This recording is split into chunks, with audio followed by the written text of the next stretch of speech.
Conrad, you're right, my man. Watch out for that 16th hole. It's a doozy. Okay, bye. Oh, hi. Welcome to Grow TV and stuff. Welcome to Grow TV. Hosted by Carl. Where we have fun with our friends, talk about Jesus, and go over everything the Bible has to offer.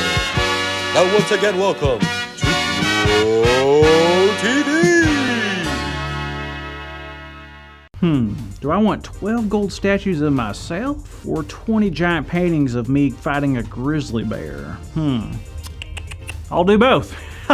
Man, I love being famous. Hey there, kiddos. Hey, living large like myself? I bet. Anywho, I'm not sure how much time I have today for Grow TV. Now that I'm famous, I don't have much time for anything but parties, award shows, banquets, and the occasional tennis match with my good friend Jimmy Fallon. Oh, what's that you say? I look and seem different? Well, that's the point, y'all. Before I went viral, I was just a normal dude with a normal job. But now I'm famous. I'm a celebrity, and everyone knows my name. Don't believe me? Well, I got some questions here that only famous people would know. Ready? Number 1. How much does a pound of escargot cost? Answer, 0 pounds. That's not even a real word. Question number 2. How many stars are on the Hollywood Stars Walk of Fame? Easy. At least 15,000. And finally, question number 3. What is the one thing all famous people must say after entering a room? It's very simple. You walk into the room, you put your hands like this, then you say, howdy ho, I'm famous and I'm here. See, I told you. Now forget the old Carl. The new and improved Carl is here to stay. Oh, hey, Carl. Hi, Alan. Alan. My name's Andy, you know that. Oh, do I? I just know so many people now, it's hard to keep track. Well, I just heard about the viral video that you put out and I just wanted to stop by and say congrats, man. That's awesome. Thanks, it's nothing really. It was just a matter of time. Matter of time before what? I'm sorry? Nothing. Also, just checking, are you ready to go? Go? Go where? The laser tag team. We have that tournament today and you said you would help. Oh, yes, that thing. I'm not sure I can give the proper time and energy into something that small.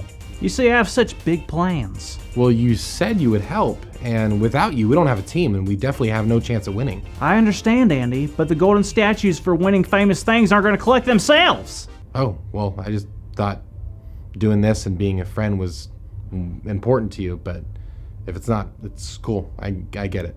I'm going to go and tell the story now. See you later, Andrea.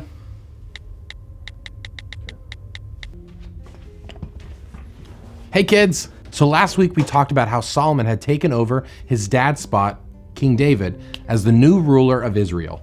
Now just like Carl apparently, Solomon was famous. I mean, really famous. He was going to be going down in history as one of the greatest kings of all time. And Solomon was going to try and do something big. You see, when King David was alive, he had tried to build a temple for God, and it was going to be big and wonderful. Now, God loved the idea of the temple, but David was told to wait because one day his son Solomon would go on to build it. Now, God had a plan, and King David may not have understood, but he listened to God anyway. So now Solomon is king, and he had already started his reign off on the right foot by offering sacrifices to God. But now it was time to build the temple. Now, this temple wasn't going to be some small little shack, no.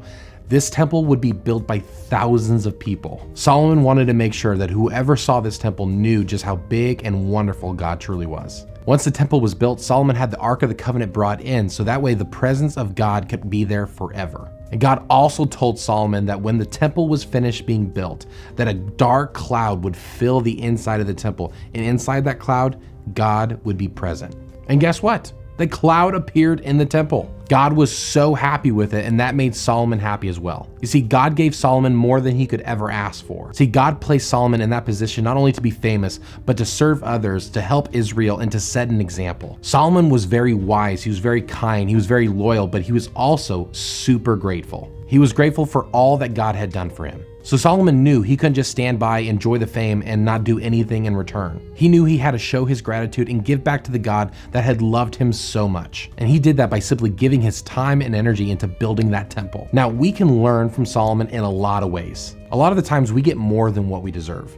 Most of us have houses and food to eat inside of those houses, but sometimes we get presents on our birthdays and we get to go on really fun trips. Even during tough times when our parents might be stressed about how to pay the bills, or maybe we're tired or there's a lot of going on so we're stressed, it might be hard to find things that we're grateful for. Every single day we get to try harder to be the people who God has called us to be. And we can be grateful for the air that we get to breathe right now, or the cool option that we get to talk to the God of the universe anytime we want. God has given us a full life of joy, of love, and forgiveness, and it is our job to be thankful and to give back to the God who has loved us so much. So you're probably wondering, how can we give back to God? And I'm going to tell you, we can do it in simple ways, like being nice to our friends and our brothers and our sisters, noticing and doing something when someone needs help, using less than what we need, maybe giving more than what we want to give. So many ways, but it all starts with having a thankful heart. And when we are thankful, we can give God what we have.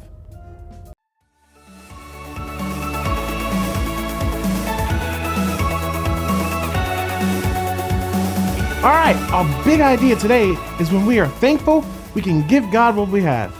So let's say it out loud on the count of 3. 1, 2, 3. When we are thankful, we can give God what we have. Great job, kids. Hey, kids, I think we should talk to a certain famous person and see how he's doing. What do you guys think? Hey, Carl. I'm here. Oh, Carl, what's wrong? I just heard the story about Solomon and it's got me all up in my feelings right now. Oh, no. Why? Well, Solomon was given so much and then returned the favor by giving all he had to the people and God. Okay. Well, God's allowed me to be famous and get all this great stuff, but I don't even have time to go play laser tag with my friend. I see. Well, Carl, don't beat yourself up. Just like Solomon and David, you'll make mistakes, but it's never too late to make it right. I guess you're right. Thanks, O'Shea. No problem. But you know, if you leave now, you could probably make the laser tag tournament. You're right. I could. Thanks, O'Shea. See you later, kids. Thank you for watching, and tune in next week for a new episode of Road Here.